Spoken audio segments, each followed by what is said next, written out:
Hey guys, this is Alex Bertson again. I'm doing another video on celebrities through different personality type systems, all these different spiritual systems that I've been studying. The three that I'm looking at right now for him are Michael Teachings, Human Design, and Astrology, Vedic Astrology in particular. So I'm going to go through each of those three systems. I'm going to start with Michael Teachings, then I'll do Vedic Astrology, and then I'll do Human Design. So let's get into it. Let's look at his Michael Teachings first. So this right here is an overview of his main characteristics from his chart. He's a striving focus. He's a king role.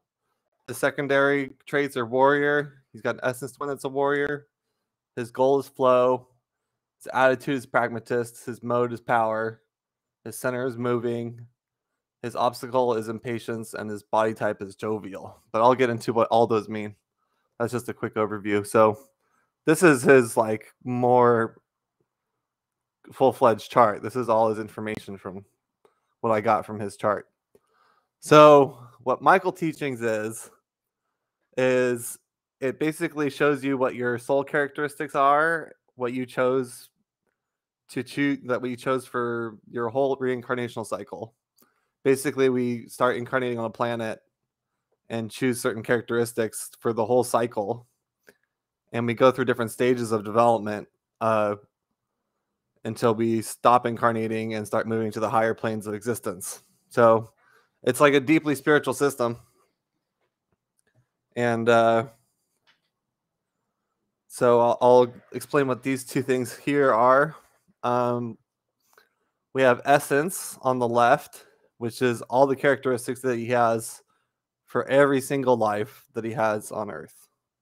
So all this stuff on the left is going to be the same no matter what life he's living. And on the right, this is the overleaves. These are the characteristics that are only applicable to him in this life. So they're personality characteristics that he chose to complete certain tasks and do certain things in this life. So let's go into the first thing. So his role is a king. And if you look at the different roles and the different energies you can choose from, this is the whole chart of all the characteristics that you can possibly choose. So he is king, which is on the action axis. This is very action oriented. And there's 7 roles. So there's server, which is dealing with inspiring people one-on-one. Priest, which is dealing with people's higher growth and dealing with groups. Artisan is the one-on-one expression axis role, which is very creative. And the sage is also on the expression axis, but it deals with groups, and it's more about expressing your uniqueness and communicating insight. Then there's warrior, which is a very task-oriented, doing and physical type, very action-oriented because it's on the action axis, but it's more one-to-one than the king. So the king seeks self-mastery and wants to lead groups. So, and then the last one is scholar, which is the assimilation axis, which deals with studying and learning and sharing information. So he's a king. Like I said, that's seeking self-mastery. When he's in his positive pole, that means he's seeking self-control and excellence.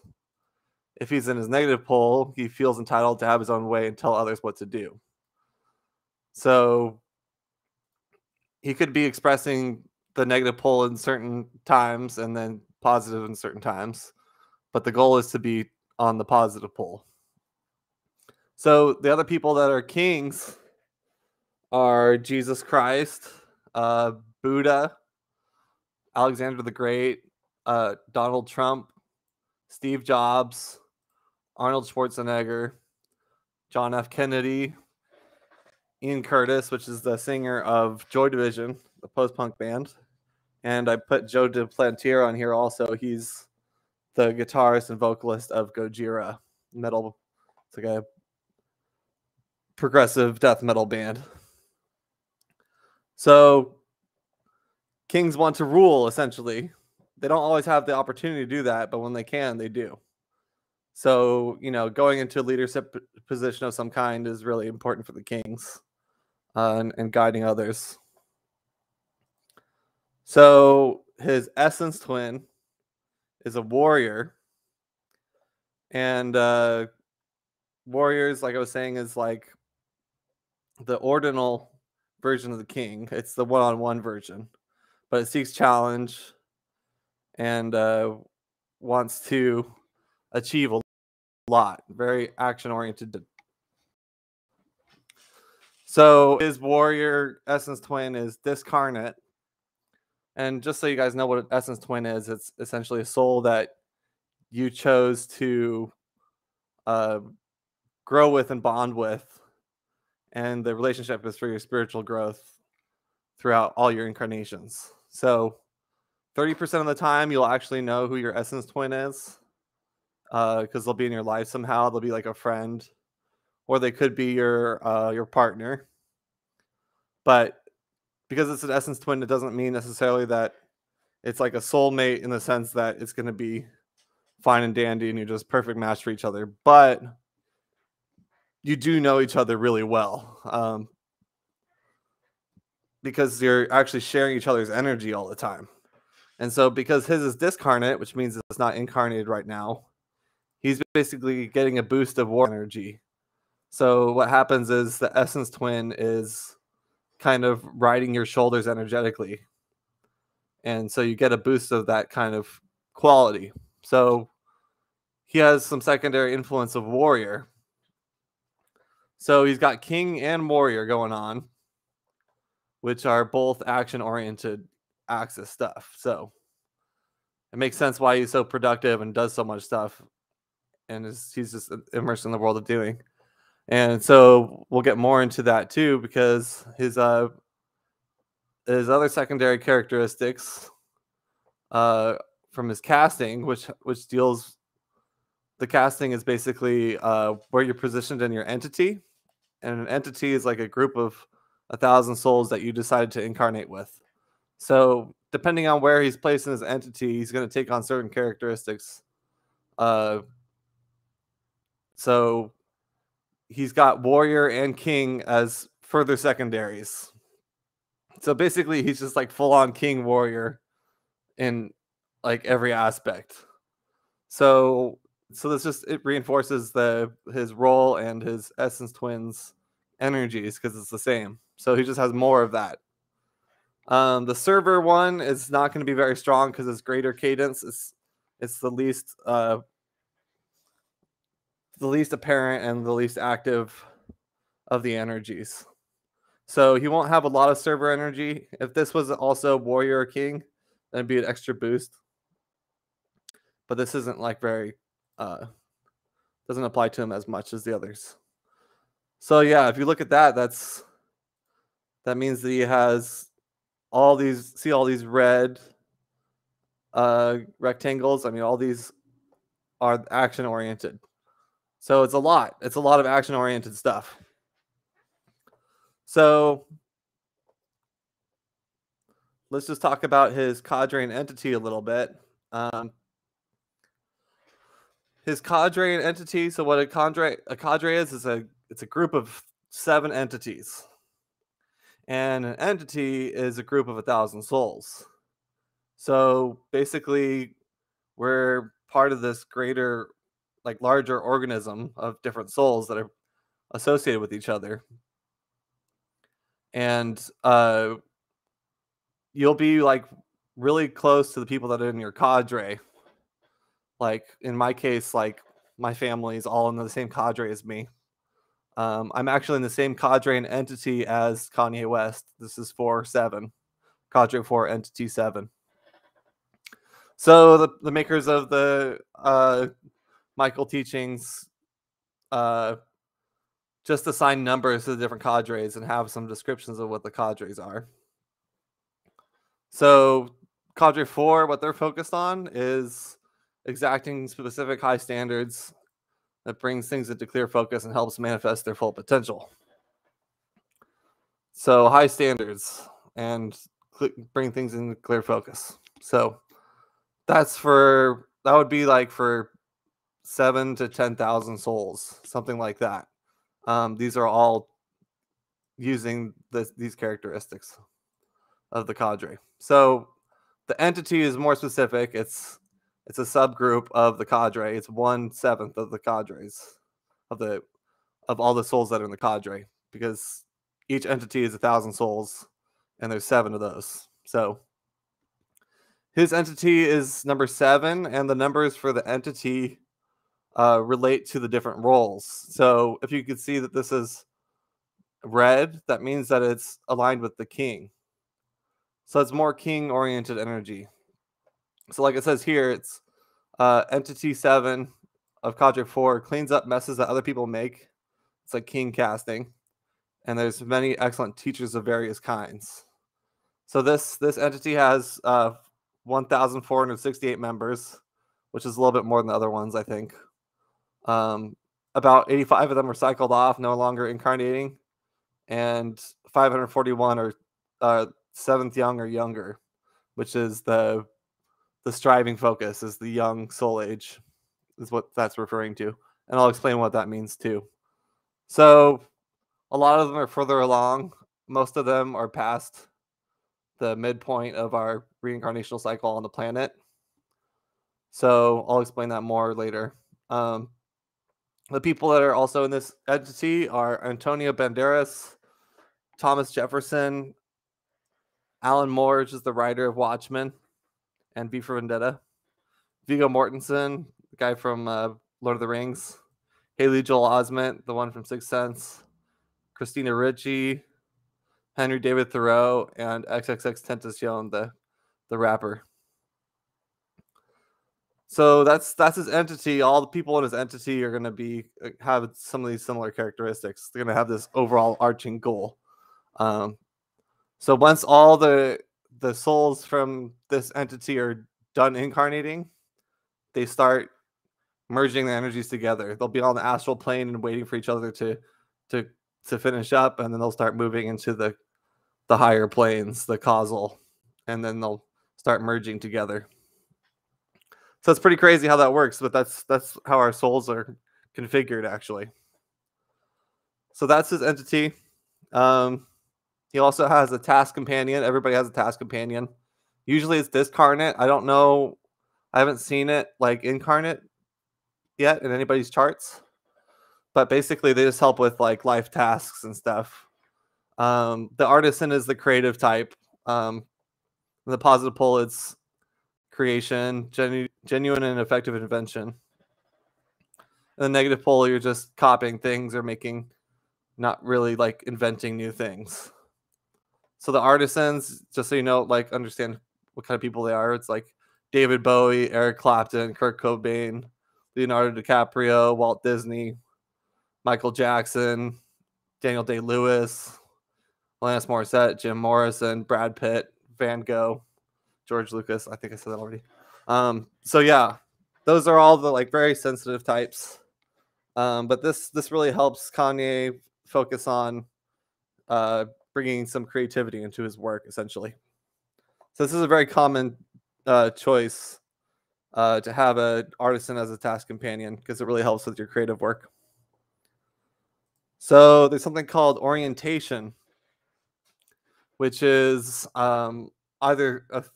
there's 3 different types. There's truth, love, and energy. So truth is focused on the intellect and the highest expression of the intellect. And love is more about the emotions, and energy is more of the physicality and the vitality of experience. So his is focused on truth. People with the truth orientation are more likely to be blunt about the truths they perceive. So they'll want to just make sure the truth is always being said. So that's his orientation. Now, this is crazy. This is really crazy. So there's a balance between male and female energy that we choose in our our cycle. And his is fully on the male side, which is super rare. Like that's crazy amount. Usually people are in the middle, like 50-50 almost, leaning one side or the other a little bit. But his is full on male energy, 100%.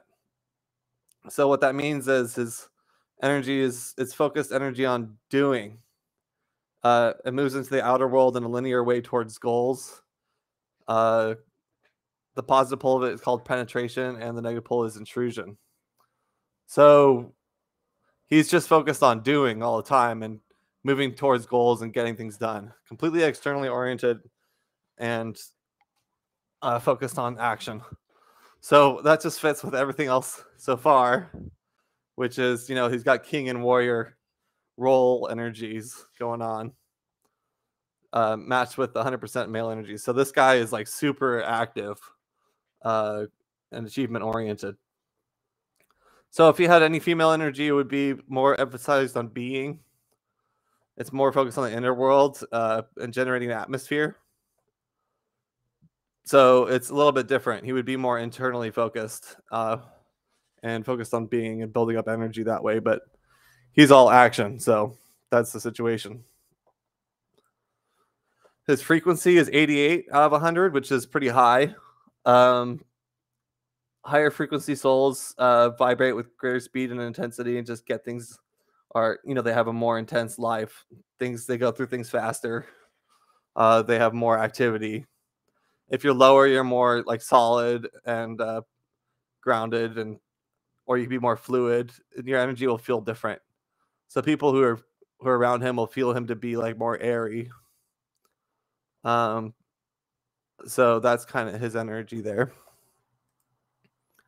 He's got 10 previous cycles. So what that means is he was actually living on 10 different planets before he decided to start incarnating on Earth.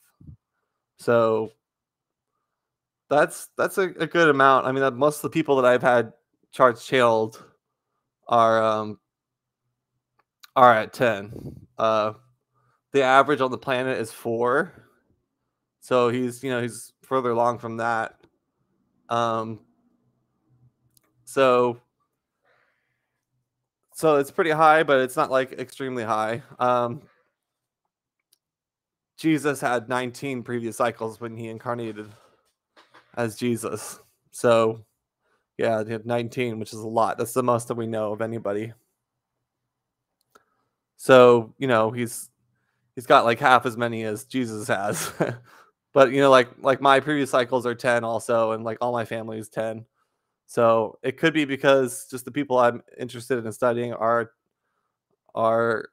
in the same level of experience, I guess. But yeah, like, so the other person I know that's lower that I've channeled than 10 is Hitler. He's got 7. So it's interesting to see what that means, because he ended up, causing some serious issues. And he had 7 previous cycles. So that's interesting. But yeah, so he's got 10. There's something called a global job and a community responsibility that each soul has for each of their lives. It's the same for each of the lives. And so his global job is called transition or transformation. And it aligns with the artisan energy and the priest energy.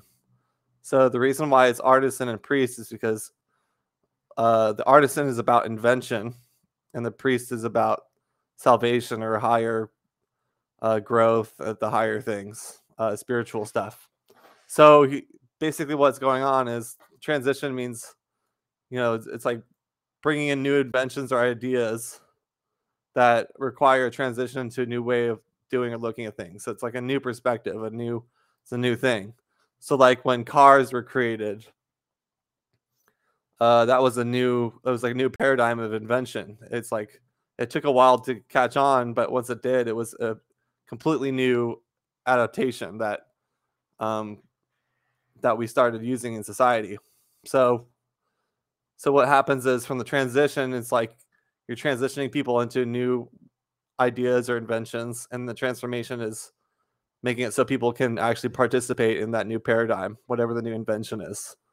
So this is cool because it does really apply to the things that he creates, which is his music, for one, which he had his own style of the way he made music.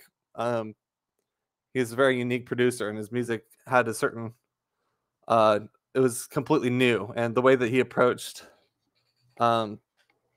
his music and his image was different than what was popular in rap or hip hop at the time. So that's one thing, but he also has his like clothing line stuff, like his shoes and all his fashion stuff, which which kind of fits into this too. I mean, he has also his like STEM player, all these different inventions and stuff that he has. So he's really focused on invention and transforming the way people like focus on things, and wants people to move into new paradigms of new inventions, essentially. So that's pretty cool. So then his community responsibility is called or faith. And this is like a double priest quality. Priest is like aligned with salvation. So trust means it teaches people to have trust in something greater, higher above your current life challenges. To trust that higher self and your higher self are teaching them something that's good for them in the long run. And faith is teaching faith in higher universal consciousness as a guide to lead others towards a goal, towards enlightenment, or towards one's own spiritual evolution. It's actually the hardest community responsibility to have, because you have to convince people to trust and have faith beyond their current life circumstances. So, this is basically just what trust and faith means. It's like faith in a higher power. And, he does talk about having faith in God and having God lead you and stuff, and that really does align with what's going on here. So this is actually something that he's teaching. So you can hear him talk about that sometimes. So that's all his characteristics of his essence. I just covered all this stuff here. So all those things that I just said were characteristics that he has for each of his lives. It's the same. That it doesn't change at all. So he remains this with this configuration. He's always a king. He always has some warrior secondary, and he's always in cadre 4 at G7. He has the same global job and the same male energy and frequency and all that. So now we'll move into his overleaves, which are the characteristics that he chose for this life. So the first one on here is the soul age or focus. And he's in striving, which is another, you could say it aligns with the action axis because see it's red or it's like pink. The red or pink is the same. It's action-oriented axis. So it's emphasizing lessons about worldly success. Positive pole is accomplishment, asserting one's individuality in a way that helps the world. And the negative pole is self-centeredness, which is individuality defined in terms of apparent short-term advantage to self. So basically during this time, it's about external achievement. Trying to be as successful in the world as you can, make as big of a mark on the planet as you can. And so if you look down here, these are the actual soul ages or different focuses you can have. And this is a linear timeline. So essentially when you start incarnating on a planet, you're in the surviving focus. So you're just getting used to the body, how it functions, how you work on the planet, and learning the bare essentials of everything. And then after that, you go into the structuring focus. These are also these are also known as infant, baby, young, mature, and old. I use different names of them because it's a little bit more descriptive. So the infant is surviving. Baby is structuring, which deals with becoming part of society, understanding rules, and working along with others, integrating in society, stuff like that. So he's already done with that, and now he's in striving.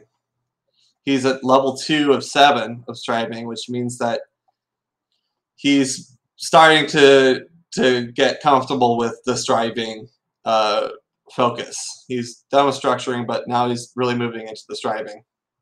He's not fully established in it yet, so he could be going back into the structuring a little bit sometimes with that perspective. The structuring focus is not always fundamentalist, but it can be fundamentalist in its viewpoints and stuff, because it's about like they're learning how to be aligned to society and follow rules and stuff. So a fundamentalist view is more focused on following rules than otherwise. So not saying he's necessarily fundamentalist, but that could be an influence based on where he's at. But it doesn't always apply like that. So after striving, the young soul age, he would move into relating, or the mature soul age, which deals with the inner world and emotions and relationships and connecting with others. But it's very deep and very spiritual. It's very inner focused. And then after that, you start going more into the intellect and getting an overview, understanding of all experience of the earlier soul ages, and start contextualizing and philosophizing about how everything works, what you've learned, and then you start like teaching other people what you've learned. So that's the old soul age. So if you can see right here, I have the arrow there at level 2. He's right in the middle of this, almost right in the middle of the soul ages and the reincarnational cycle. So he's got some more to go before he stops incarnating. But right now, this really fits for him that he's striving, because you can see how focused on success he is. And he's doing pretty well at it in terms of how successful he is, obviously. So that's pretty cool. His goal is interesting. His goal is actually flow, which means that this is a lifetime of rest, and he's got to learn how to let go and flow with things. Let things come to him and let things happen. Not be so controlled. So you're trusting life a little bit more. So the positive pole is suspension, which means you're carried along by the currents of life. And the negative pole is inertia, or feeling stuck. So this means essentially that he's had lives beforehand, before this life, where he had a lot of activity and had hard lives, essentially. And now he's getting kind of a boost and of support that's kind of leading him forward. So when you have a goal of flow, you get supported in terms of like financial things, getting a roof over your head, getting food, getting clothing, whatever you need to survive it comes to you a lot easier than the people who don't have this goal. So it's interesting. It's interesting to see that his past lives, he was very active and had harder lives. And this is kind of a vacation life in a sense. So that's interesting. His attitude is pragmatist, which means you see the world in terms of what works best and most efficiently. You know, pragmatic means practical, so positive pole is practicality. You find the most workable approach for a particular situation. And when it's in the negative pole, is called dogma, and that means that what was once seemed as most practical is made into a rigid practice that is applied even when it is not appropriate for the best solution. So you could be rigid in his way of thinking in terms of what he thinks is practical, but otherwise he's actually finding the most workable approach. So that's his attitude. His mode is power. So this means that the modes are how you release your energy. And power mode, you release it strongly. The positive pole of that is authority, where you amplify your expression and it makes you appear knowledgeable and confident. So you can really see that with him, the way he communicates himself. But the negative pole is oppression. So that's throwing one's weight around, which bears down uncomfortably on others. So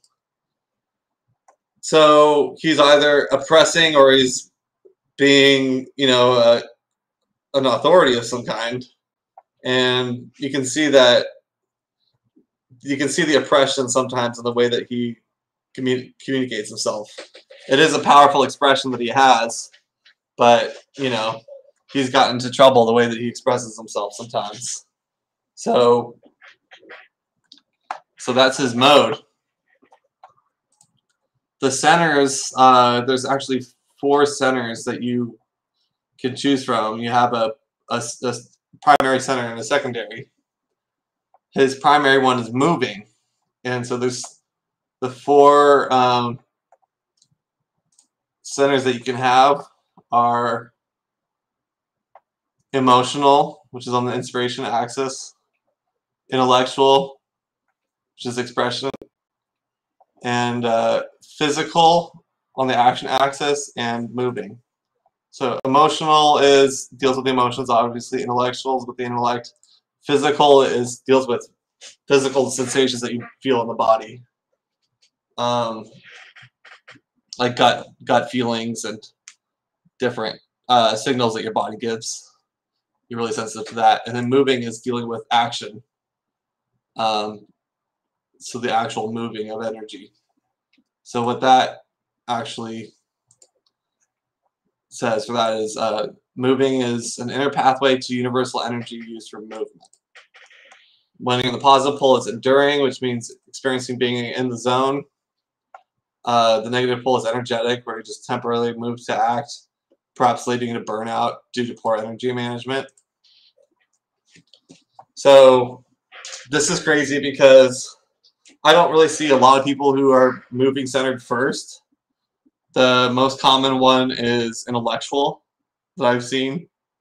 I think the Western world is really focused on the intellectual center the most. So that makes sense. But again, this is fitting with his action-oriented axis stuff. So like, if you look here, and I'll explain this at the end too, like he's got a lot of red in his role as essence. He's got all these action-oriented characteristics, king and warrior, and now he's moving too. So more action-oriented stuff. It's just he's like all action. It's like what this means, So that's his first center, and his second center is emotional.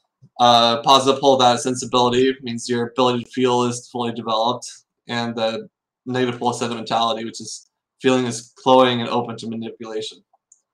So don't know where he is in terms of the positive poles for this, but emotional is a secondary thing for him, and it does seem like he gets emotional a lot, and I'll explain how this applies in his astrology coming up soon too. So there's also something called the obstacle. So the obstacle, also known as the chief obstacle or chief feature, it's a characteristic that you choose to deal with in a life, which makes things a little bit harder. They're usually like negative characteristics in a sense, like so they're hard to deal with, and you have to learn to work on it and get better at it. But if we didn't have obstacles, life would be a little bit too easy. So we choose these things to learn how to deal with the energy and grow from it and break out of the negative aspects of it. So his main one is impatience. Again, that's his action-oriented one. Look, it's red. It aligns with the king. And it's a fear of missing out. So you just want to do a lot of stuff and be very active and be participating in stuff, and you feel like if you miss out, it's it's stressful. So if you look at the positive pole and negative pole, they're kind of both negative. So the audacity of the positive pole means being disrespectful while pushing oneself ahead of others. So trying to get to some other place and not being patient about it. Being impatient. Negative pole is intolerance. It just means being testy or rude when feeling delayed or inconvenienced. So that's his first obstacle. His second one is greed, which is basically a fear of lack or want, which is usually fixated on something such as money, food, sex, or attention. But you kind of have it feels like you have a hole inside yourself you're trying to fill. and nothing that you experience is really filling it. But you just keep on wanting more and more attention, food, sex, whatever experience it is that you really want. You just want more and more of it. So the positive pole of that is egotism. That's still kind of negative. Puts one's appetite above the needs of others. And then the negative pole is veracity. It's having unbridled appetites. So it's just having a lot of appetite is another way of saying it. So those are his two obstacles he's dealing with. You also have a body type. It's actually a combination of body types. So he's got two. His main one is jovial.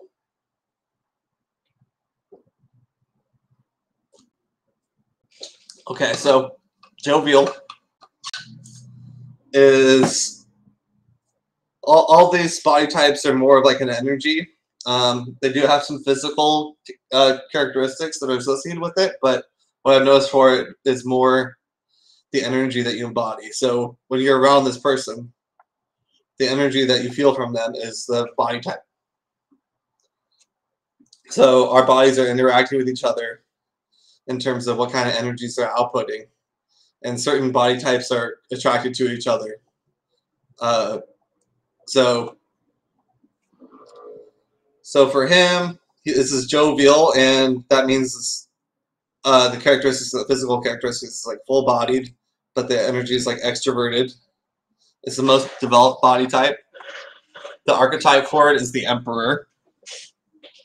On the positive pole, what that signifies is associated with being grand, generous, compassionate, kind, loyal, caring, affectionate, maternal, lucky, philosophical, associated with the arts and languages. It's well-directed mental powers, highly evolved appreciation for life, and powerful presence. In the negative pole, it's subject to periodicity, self-indulgence, extravagance, conceitedness, wastefulness, craving attention, or being overwhelmed. So this one is, yeah, it's basically a grand energy. Jovial aligns with the planet Jupiter. So yeah, like the Jupiter is like a teacher and very philosophical. So that's why these characteristics match. You know, these are the same characteristics. That's how you describe Jupiter. So his secondary one is martial. So that's like Mars, and it's aligned with action-oriented axis again. This is like the king. So again, he's got more king stuff. You have king axis stuff, action-oriented. So it's feisty and active. This is associated with like a muscular body. The archetype is the athlete. Positive pole is vigorous, energetic, passionate, highly sexed, decisive, freedom-loving, brutally honest, forthright, feisty, live with a flair, and a defender of the weak and downtrodden. The negative is being impulsive, easy to anger, pugnacious, overreacting, defensive, quarrelsome, brutal, rude, overhasty, boisterous, and lacking forethought.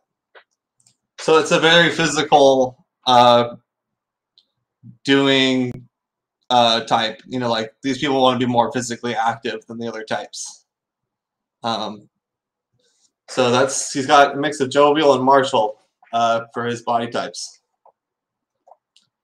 There's something called quadrant, which deals with what role you take in a group setting. So there's love, support, power, and knowledge. So the support one is the one that comes and helps other people with things. So they'll be on the side helping other people with whatever they're doing. So he's not the power position, which is the one that's leading in a group setting necessarily. He's the one that helps other people, which is interesting. Taking the support position. So his needs are adventure, security, and exchange. These are the three main needs. There's like 9 of them, but these are the 3 that are the most strong with him.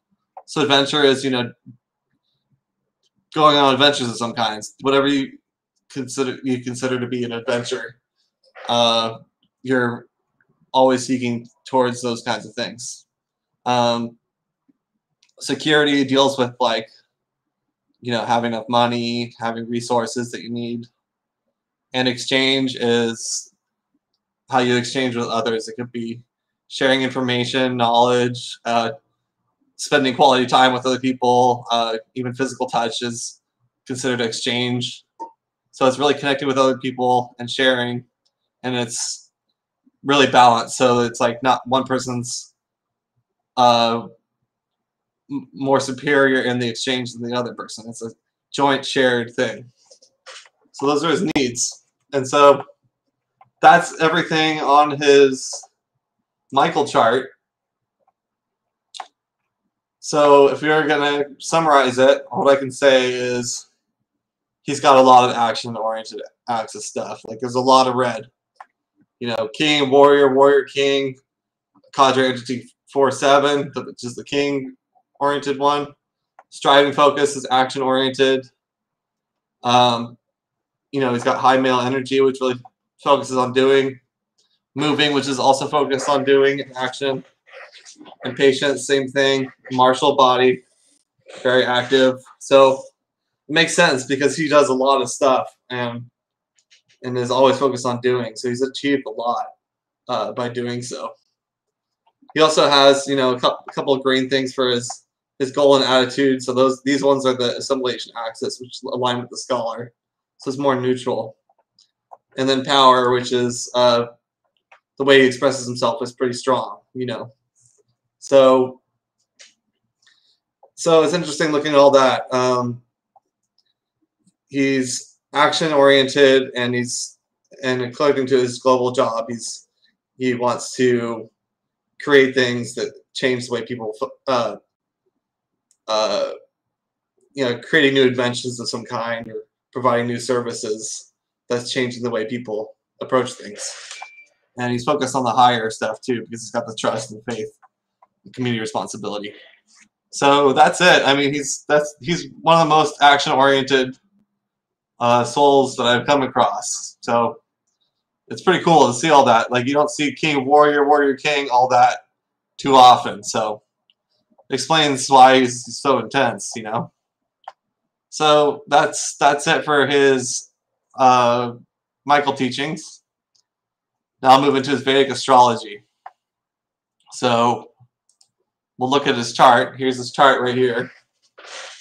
I'll just explain what I see right here so you guys know what's going on, what all these placements are. So this is the North Indian style chart of Vedic astrology. I only use Vedic astrology. I don't do Western because the tropical zodiac that Western uses is the inaccurate calculation.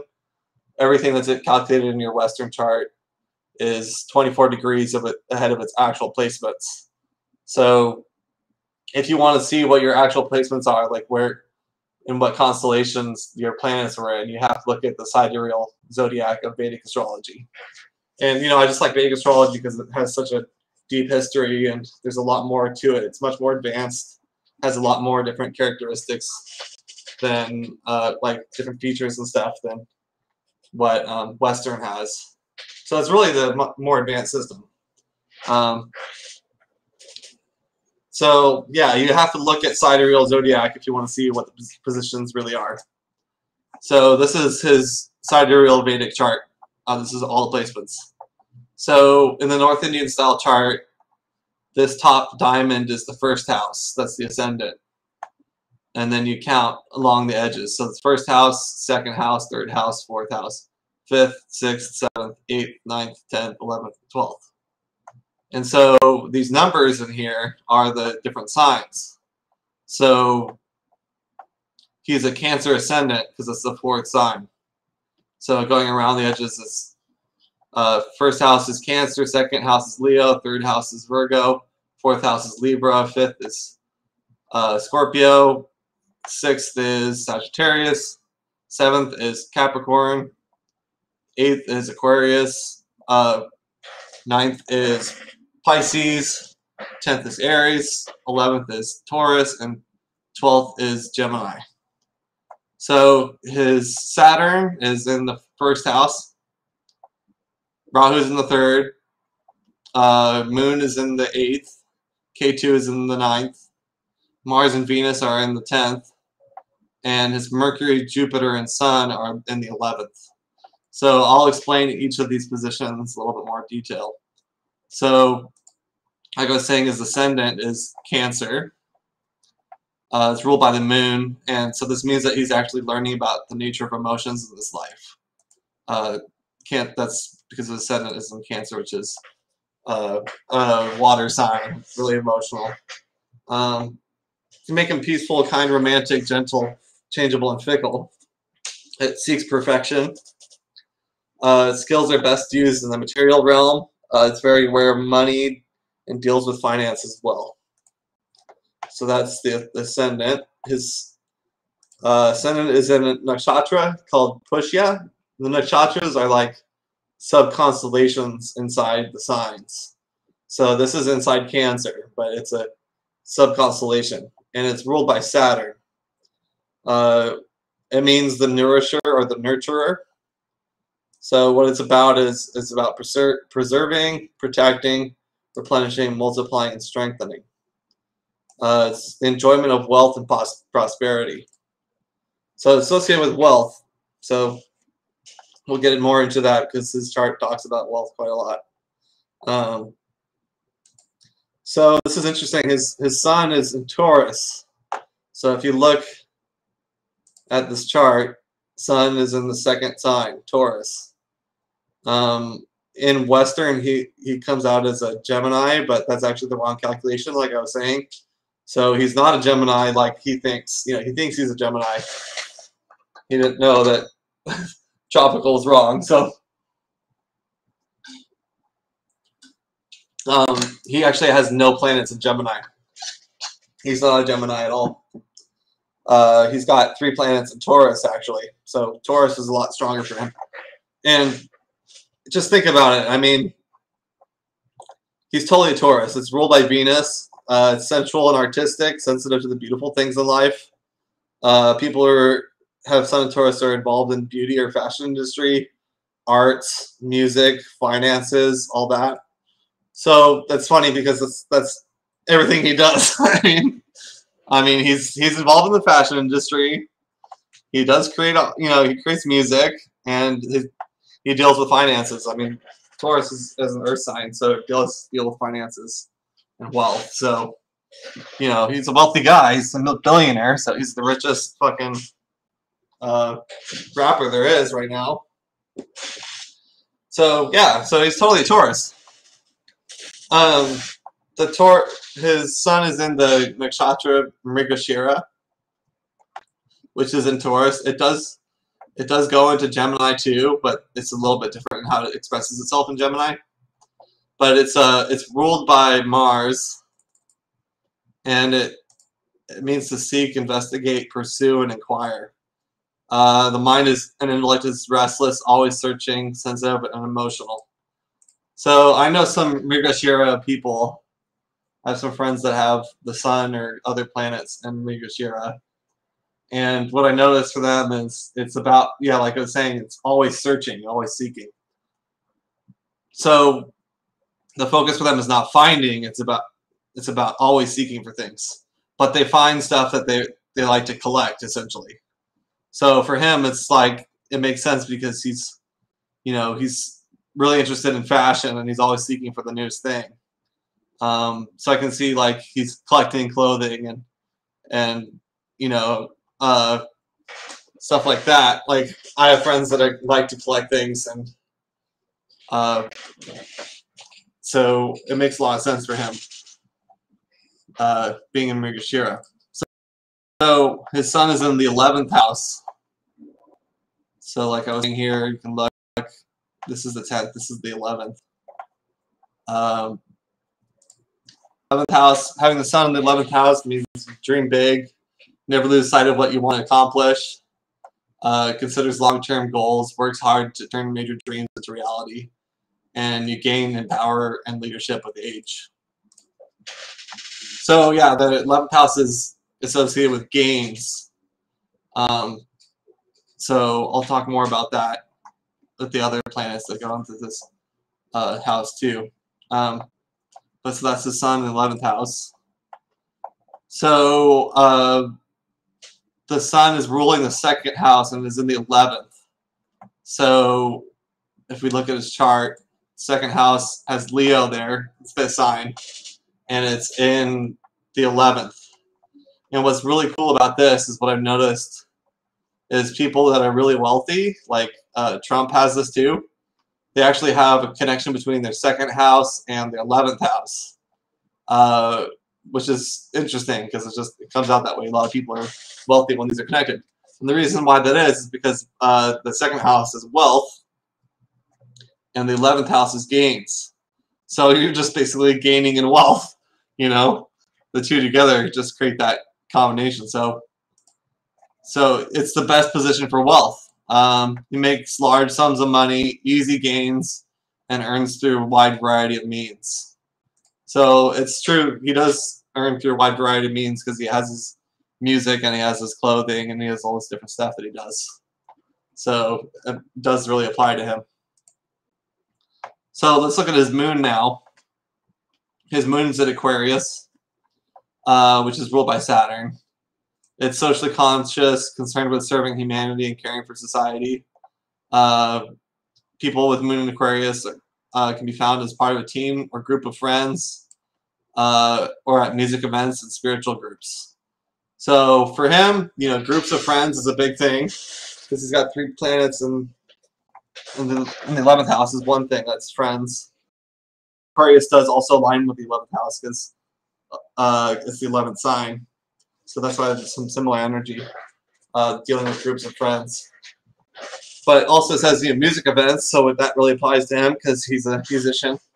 And spiritual groups, which is interesting too because he does have his Sunday church choir group, and he's got his albums like Jesus is King, and so he has a little bit of a spiritual side that he has with his groups, kind of spiritually oriented groups. So that's interesting. His moon's in the nakshatra Purva Bhadra, which is Jupiter.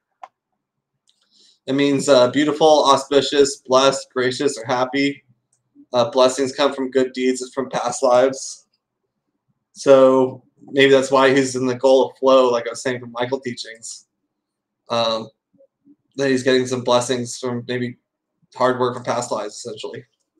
It's good luck and fortune, wealth, good family, excellent relationships, and wonderful children. So that's the significations of Purva Bhadra. So this is interesting. His moon is in the 8th house. And the 8th house is a very spiritual house. It's a moksha house, which just deals with enlightenment. Actually signifies a tremendous spiritual talent and metaphysical abilities. So I don't really know in terms of his metaphysical abilities, but this is what it's saying. I'll just read the rest of this. It's saying that he could be extraordinarily intuitive or psychic and be deeply interested in metaphysics or research fields. I can see the research for him, like he really delves deep into probably his producing and stuff like that. So research could apply there. But the interesting thing about this is it makes you really emotionally sensitive. So basically, if you have moon in the 8th house, you feel everything very deeply. You're overly sensitive and have continual emotionally painful experiences. It actually says that one's fortune and well-being are harmed. Peace of mind is disturbed, may have a weak or wavering mind. So what I noticed with him is he does get really sensitive to things. Like he's really set off by everything and feels like everyone is hating on him or whatever. So you see how he emotionally responds to things in terms of his sensitivity. So that aspect really does fit. But yeah, it's a deep and spiritual, it's very sensitive placement. So that could explain why he has the emotional responses that he has, because he just feels everything so deeply and is overly sensitive because of the placement of his moon. So the moon rules the first house because Cancer is there. Cancer rules the moon. Moon is ruled by Cancer. Sorry, Cancer is ruled by the moon. So, and it's in the 8th house. So it's connecting the first house to the 8th house. So what this means is he could have low confidence, poor self-image, little self-respect, hardships, suffering, unhappy childhood, or poor start in life, which could apply. But there's other significations that kind of go against this based on his chart. So we'll explain that too when I get there. It actually says that there's a great need to release Kundalini energy to strive towards higher consciousness. So that's just an interesting thing to think about. How this is aligned with Kundalini energy somehow. So let's move on to his Mercury. His Mercury is also in the 11th house, like his Sun and his Jupiter. Up here, Mercury. So what this means is he'll really fulfill major desires and lifelong goals, which may involve media and communications or knowledge and intellectual accomplishments. So those are all significations of Mercury because Mercury is like communications and knowledge. So that's what his goals are related to, and major desires, because that's what 11th house is. It's major desires and goals. So also means loves being with intelligent, refined, or stimulating friends. He may supplement his main source of income in various different ways and be especially adept in business, commerce, or trade, which is really true. He does supplement his main source of income in various different ways, which is why he's the richest rapper right now, you know, because he doesn't, the other rappers are just rapping, but he's creating products and stuff, you know. But yeah, it does relate to, he does relate to the media and communications for sure, because music is a form of media and communication. And he's a rapper, so he's actually communicating when he's talking, so rapping. So yeah, that's his Mercury. So his Mercury rules the 3rd house and is in the 11th house. So if you look up at the 3rd house here, that's the 6th sign, Virgo, and Mercury is in the 11th. So the 3rd house is connected to the 11th. And what that means is daily and long-term goals are fulfilled, efforts are successful, gains from investments in fine arts or literary field. Those are significations of the 3rd house. And gains is the 11th house, so that's why it gains investments in fine arts or literary field. Arts really apply to more in this case. Good adventures, so that's interesting because adventure was one of his needs in Michael teachings. Plentiful energy and success in side ventures. Again, more side venture stuff, and you got success in that sense, so that does apply. This one is kind of goes against what I've been seeing other places, so it's not as, I don't think it's as strong of a significator as the others, but we'll still read it anyway. There could be problems with friends. So yeah, 12th house has Gemini there, so that's why 12th house and 11th house are connected, because Mercury rules Gemini, so that's why it's 12th and 11th. But friends may pursue enlightenment is the signification of that, because 12th house is enlightenment and 11th is friends. I can't really confirm that. I don't know about how many people that he has in his life that pursue enlightenment. They're more in the media world, I would say, than spiritual enlightenment. But it says he cannot fulfill major goals and ambitions. There's financial losses, problems with children, bad investments, and mental problems. He does experience financial losses sometimes, and he does have some mental problems. So he's been bankrupt before, probably because he went on a manic episode and spent a shit ton of money. So the mental problems fits with his bipolar. You could say that could be related to that. But he definitely does fulfill his major goals and ambitions, because there's like several significations of that say that, because he has all these planets in the 11th house and all these connections to gains and stuff. So this is kind of counteracted by the other stuff. So this is really interesting. We'll look at his Venus now. His Venus is in the 10th house. You can see it right here, Venus. And 10th is career and social standing and your profession. So he's got Venus energy there. So what this means is life is easy and sweet, very lucky in career. Profession focuses on bringing joy and happiness to public, which is through his music, in this case.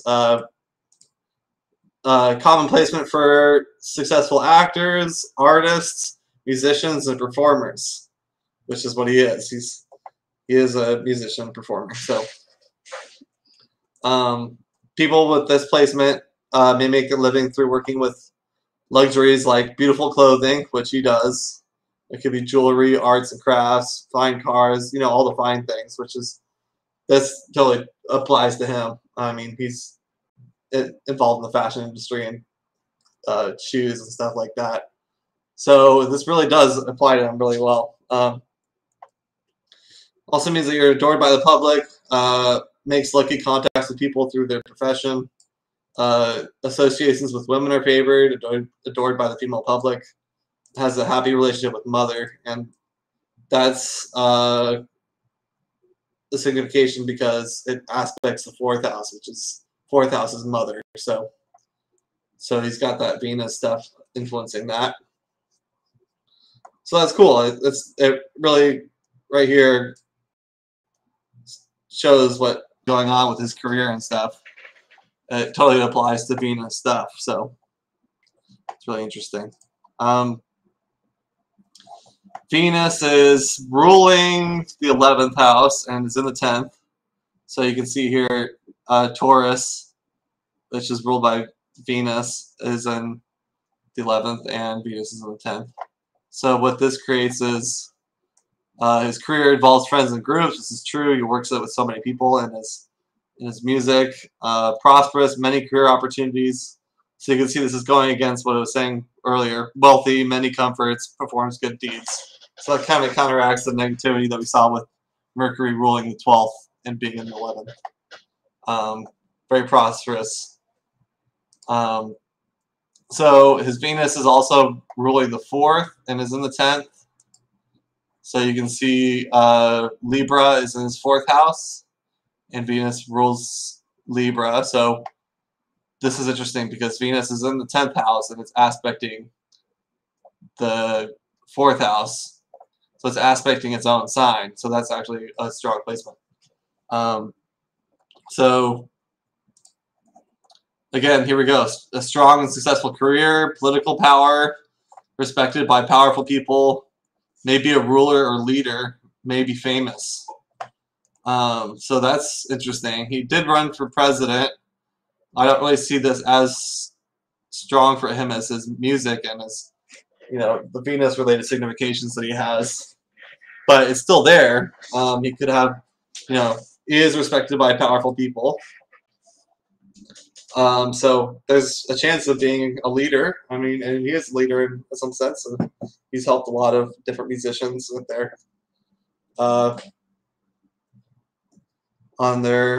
career and becoming established and all that. And he is famous, so that really does apply. It says his mother is career-oriented or famous.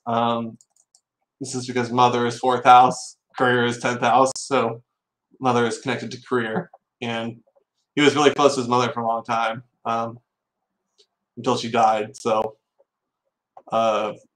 this is just significations of that. And I guess she is famous now because he's got 2 albums named after her, Donda. And he brought her into the spotlight when he was starting to become successful. So we'll look at his Mars now. His Mars is in the 10th, and it's in the sign of Aries. So it's actually and a good placement because Mars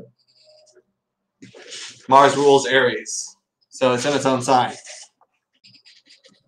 But Mars in the 10th means great career, brings wealth. Here we go again with the wealth and the fame, power, all that again. May become ruler, commander, or leader of men. So because Mars is there, maybe these significations can apply to, politics, potentially. So he is taking on leadership positions for sure in terms of what he's doing. But that's interesting to see that he may become ruler, commander, leader of men. There's some significations of this in his human design too, which we'll talk about. And he's a king, so being a ruler is or a leader is like what the king is all about. So, and it's aggressive, tremendous strength to defeat any opponent or competitor, and he's super competitive. Succeeds in undertakings, fulfills personal desires with ease.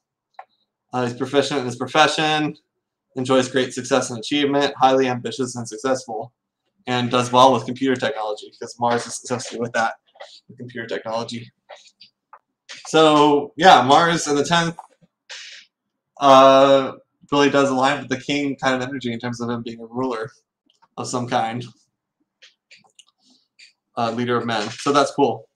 And like I was saying, the 10th, Mars rules the 10th and is in the 10th because it's in Aries. So again, this means successful career, respected or famous, prosperous, honors from prominent persons, wealthy, and it's a good position for powerful dharma, which means like duty in life. So you see this, he just has all this stuff. He's going to be famous, successful career, big gains, all this stuff. It just keeps on coming up. So Mars is ruling the 5th because Scorpio is there and it's in the 10th. So this is connecting the 5th house to the 10th house. It means prominent career, fame, again. His past life credit is connected to career. So this is interesting because maybe it was, since his goal is flow in Michael teachings, he might be getting past life credit connected to his career in terms of being supported along that. So he's kind of destined to have a successful career in this life based on all of his past actions and what is due to him in this life, essentially.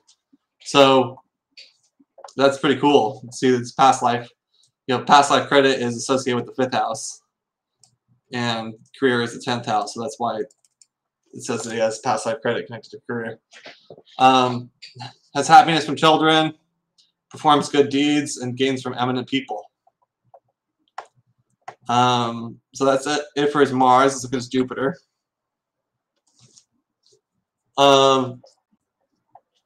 Jupiter's in the 11th house with Sun and Mercury. Means succeeds quickly, gains wealth in any way that you desire. Again, more wealth stuff. Makes large sums of money through side ventures. Again, more money. Fulfills major desires and lifelong goals, which may be related to religious, spiritual, knowledge-oriented pursuits. So, he does have this spiritual, religious tint to his, his music and stuff.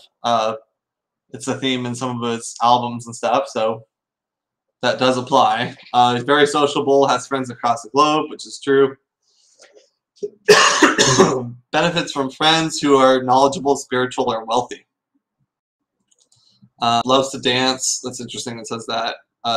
Maybe he does. Talented in the arts. Has a fun-filled life. So that's all very positive stuff. More gains, more wealth, benefits from friends and stuff. So that's pretty cool. So Jupiter rules the 6th. Sagittarius is in the 6th house. Jupiter's in the 11th. Means that he works with friends and groups. The 6th house is work. Friends and groups is the 11th. Profitable jobs, good health. 6th house is health. So that's the significations of that connection of rulerships. Jupiter rules the ninth. Pisces is in the ninth, and Jupiter's in the 11th, so that's why there's a connection there, 9th, 11th. Religious and spiritual friends, again, he's got that religious connection. Happiness from friends, special or influential friends. Countless opportunities, great wealth, fulfills ambitions and desires. Good intelligence, fine children, and successful investments. So it's just more and more of the same stuff, you know. It keeps on saying he's going to be very successful. There's going to be some religious connection to his music that he's doing and all this stuff. We'll just continue. His Saturn is in the first house, which could actually weaken confidence and self-esteem. So he must work on confidence and self-love. And I think the influence that his mom had on him did help him with his confidence. But maybe he did struggle this when he was younger, and he might be working through it. But yeah, so his mom taught him to be really confident, and that's why he says, "I'm the greatest," you know, and you are too. You should believe the same thing. You're the greatest. Stuff like that. But Saturn in the first house means that you've probably misused your ego in past lives. So you're kind of, Saturn weakens your confidence being in the first house because it's like right on your that's yourself, your body. So that's probably why he's had to work on self-love. That's probably something that's he's struggling with or has struggled with. It can make you responsible, humble, disciplined, and strong morals, but I think the other significations he has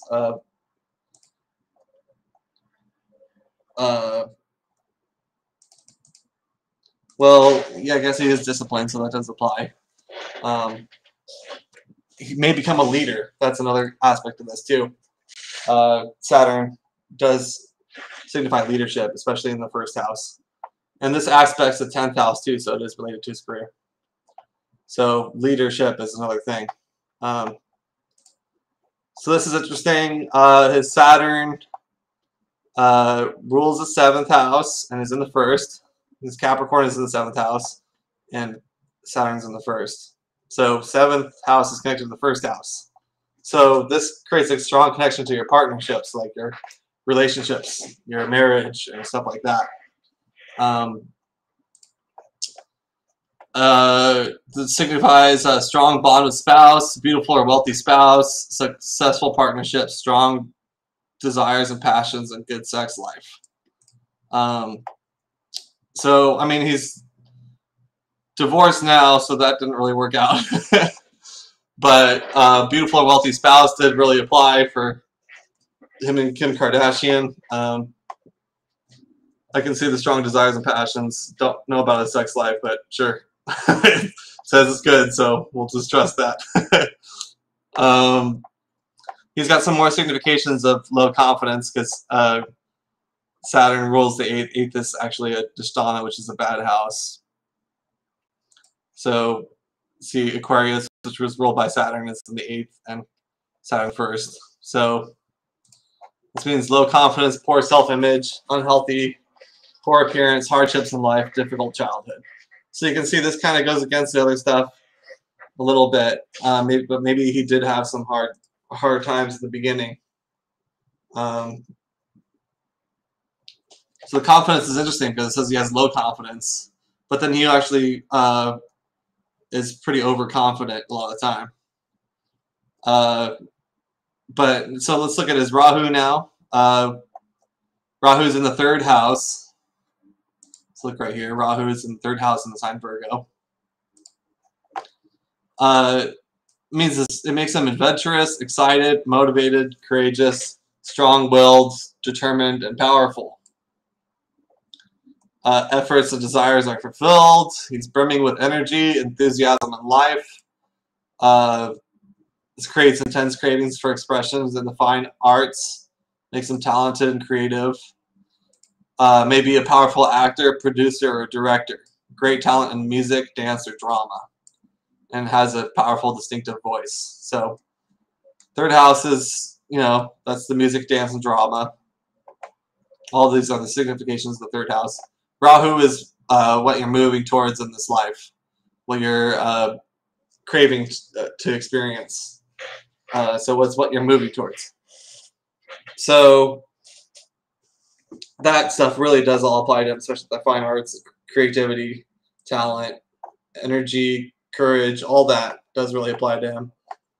So his Rahu is actually in Virgo, and what they say is that Virgo is the best placement for Rahu because Rahu kind of acts like Virgo. I mean, it's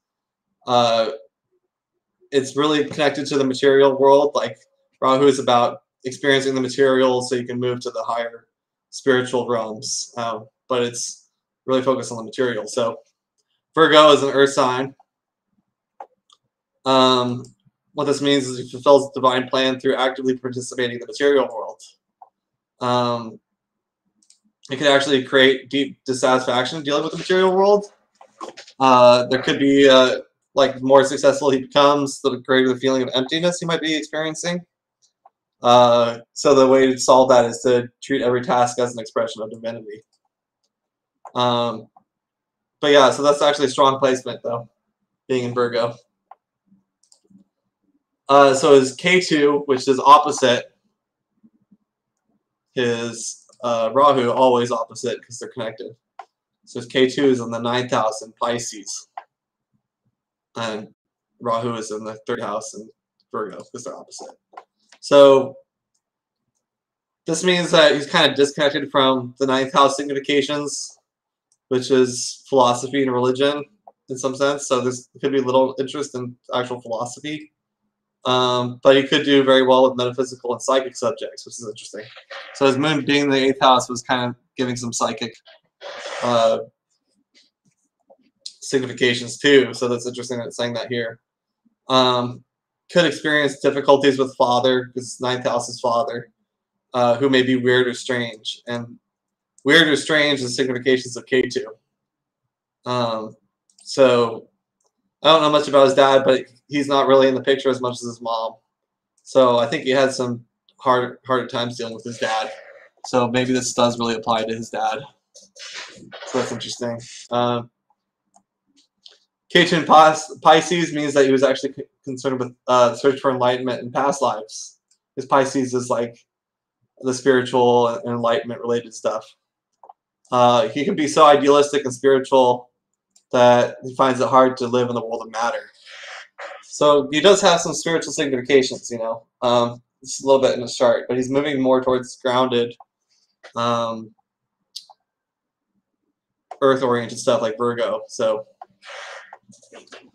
that's everything in his chart, in his Vedic astrology chart. So what we can say there is, I mean, he has a lot of significations for the arts, being a leader and a ruler, being very successful, making a lot of money, having a lot of friends, so all those things, wealth, finances, creativity, fashion industry, music, performance, all that stuff. All these placements are saying all those themes. Struggling with confidence a little bit, having a very sensitive mind. There are also other things that was said. So that's his Vedic astrology chart. So I have a little bit on his human design as well.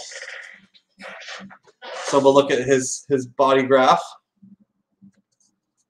So this is his body graph in human design. So he's actually a projector. He's got the profile 1-3 and the cross of rulership, which I'll explain in each slide. But what we can say here is, he's a projector because he has his sacral center is undefined, and he has no connection to the throat from a motor. So the motors would be like the root or the emotional solar plexus or the sacral center or the ego center, but he has no connection to the throat. So what that means is it makes him a projector. So what this does is when you have an open sacral and just in a connection, no connection to the throat, you're actually connecting to other people's sacral energy. So he's actually plugging into other people's energy and borrowing it, which is really interesting. The projector type is also known as the orchestrator or the director. It's meant to guide others and wants others to see others fulfill their potential. It's the newest aura type out of all of them. It showed up in 1781. They're considered the new administrators of the new order. So basically, we had a lot of manifestors as leaders and generators. There's mainly manifestors and generators before, but projectors are coming along because they have a different type of aura. So basically, it's a focused probing aura and has a complex way of interacting with people at deep energetic levels. So it actually plugs into this, the self center here. So it gets really deep and connected to other people. So when he's walking around and interacting with people, his aura plugs into other people, and people can feel his energy really strongly, and he can feel theirs. So it's a really interesting type to be. So a lot of leaders are projectors, actually. So I put some political people here and some musicians and stuff that are also projectors. So Barack Obama is a projector, Abraham Lincoln, John F. Kennedy, Bernie Sanders, Travis Scott, XXXTentacion, Kid Cudi, Big Sean, Cardi B, Michael Jackson, Freddie Mercury, and Mick Jagger. So all those people are projectors, so they're actually directors. They're supposed to be directing other people and helping guide them because they see other people's potential and want them to succeed. So that's what the projector's role is, essentially. So his profile is based on the lines that his main cross out of his sun, earth positions are in. It depends on the lines he has. So if you look up here, it says 1. It might be really tiny on the screen, but it has the dot 1, and then over here it's the dot 3. So those are lower trigram positions, 1 and 3. So what the 1 is a lot of investigating, getting deep into things and getting into details and figuring out things step by step. And then the 3 is the martyr, which deals with going through a lot of experiences, trial and error, to really learn from stuff. So what this means, essentially, I'll read what it says. Bumping into the unknown, investigating, then resolving and understanding. So he has a lot of experiences, bumps into the unknown, investigates it, and then comes to some kind of understanding. Consciously focused on finding inner strength by establishing a secure foundation of information and knowledge. Or is unconsciously bumping into things that continually surprise you with accidental discoveries. So he's just investigating things deeply and trying a lot of stuff, essentially. That's what his profile is. So this is interesting. His cross, so his sun and earth gene keys in the personality side and sun, earth, and in the design side make up his cross. So he's got 45, 26, 22, and 47. So like it says here, these are 4 gene keys, and I'll explain what those each are a little bit. But he's got the cross of rulership. So again, with leading, ruling, he has it everywhere. You know, he's a king. In Michael Teachings, he's got Mars in the 10th, like I was saying, in his Vedic Astrology. So this is fitting really well. Rulership, leadership, authority, power dynamics. He has the knowledge and resources to take charge. A fierce willpower to persuade, sell, and manipulate. May express oppressive themes of rulership, but can also bridge the evolution of power dynamics into new forms. Efforts will be enhanced, developing charm and grace. So he's supposed to be in a position of rulership and leadership, in a position of power. And that fits with everything else I've said so far. So one of gene keys that is part of that cross is known by some as authority. It's a key word for it. So it has a low expression and a high expression. The low expression is that he attempts to dominate or hold power over others, or allows oneself to be subjugated by others. So it's one or the other. So it's either I'm dominating you or I'm letting you dominate me. So I feel like he's more, if he's expressing on the lower, he's probably dominating others. That seems to be like more of the theme. I don't think he's allowing other people to subjugate him. But the high expression of that is sharing, supporting the collective over the self, supporting and educating others, sharing and gifting authority to others. So it's kind of sharing the authority. So that's interesting. I can see the dominating or holding power over others as a possible thing, but he could be doing the high expression as well. Gene key 26 is manipulation. Low expression is manipulates viewpoints of self and others, forces the will or ego, pushes others down in order to rise up. The high expression is willpower is used in service to higher self. It's more of an artful use of the ego. But so ego is really strong for him because if you look at his body graph, this is the 26 I was just talking about. It's in the ego center, which is willpower, egoism, material world, and self-worth. So he has a lot of willpower. He's got a strong ego, and you can really sense that from him. And that comes from his definition in the ego center. So that's gene key 26. Gene key 22 is associated with grace. The low expression is disregarding one's pain or shadow. So the shadow emotions, the stuff that we don't have processed, you could be just pushing that down and only trying to force the good or happy emotions. The higher expression is feeling, honoring, and listening to one's full range of emotions and respecting the feelings of others. So it's opening to feel more about the full range of emotions, essentially. So that's gene key 22. Gene key 47 is mental processing. This is connected to the subconscious. So he might be really feeling like his subconscious memories. And it was saying something, I was reading about this, it was saying something deep about connection to like our storehouse of energy from the past and memories, which is affecting all of us. So apparently, like, there's like in our DNA, there's junk DNA, what they call junk DNA, but that is actually all the stuff from our past that we're experiencing in our subconscious, essentially. So in the low expression of this, he's overburdened by a subconscious memory or shadow. The high expression is that he's able to sift through and work with the subconscious memory or shadow.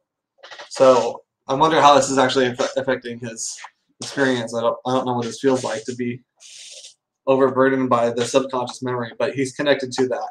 So that's interesting. So those are all these keys I just read are aspects of the rulership cross. That's 45, 26, 22, 47. 45, 26, 22, 47. So all those together create that theme of rulership. All energies related to that. So the last thing I want to point out for his human design is the channel of surrender, which is that one channel that he has right here. He only has one channel. Everything else is open. So this is the instinct for the material needs of others. Could be skilled at marketing and promoting goods and services that ensure the well-being of your community, can sense changes and trends and needs of the market. It's the art of creative enterprise. has a deep instinct for what is essential for our survival and well-being. So he's good at creating services and goods that help the community. You know, so you can tell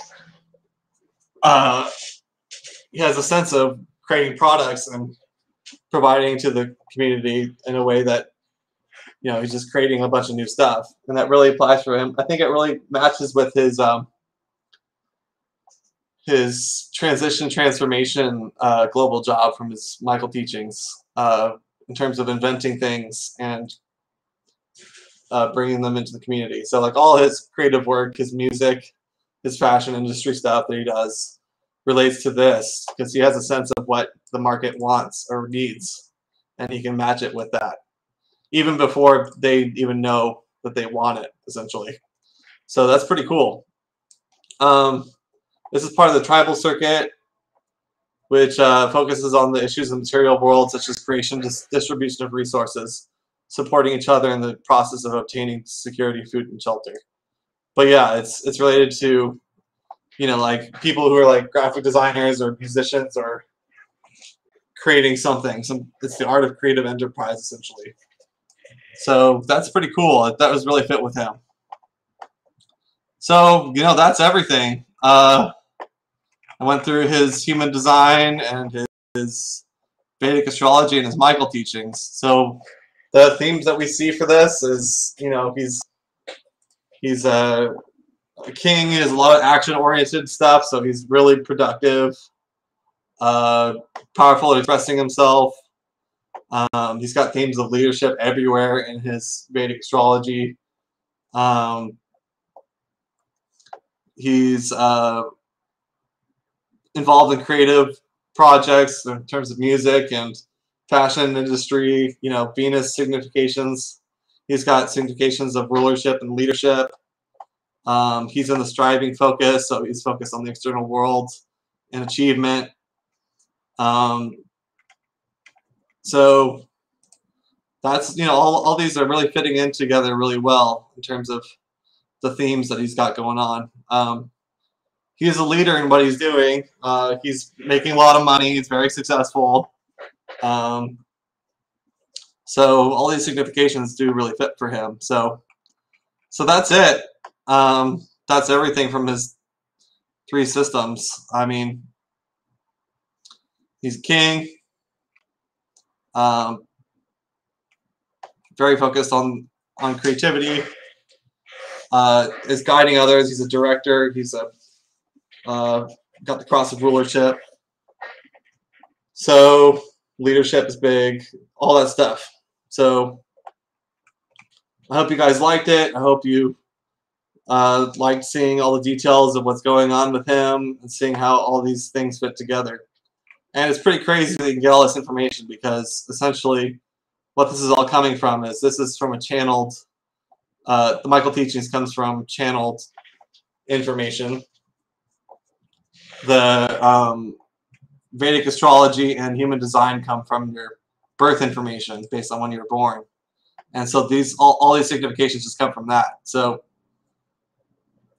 it's pretty cool that all these things are saying the same kind of stuff, but in slightly different ways. So that's it. I'll be working on more of these. I plan to make more videos as I have a good amount of Michael teachings charts of other celebrities. I do have some other musicians like Travis Scott and Kid Cudi, and some people from like some metal bands and stuff.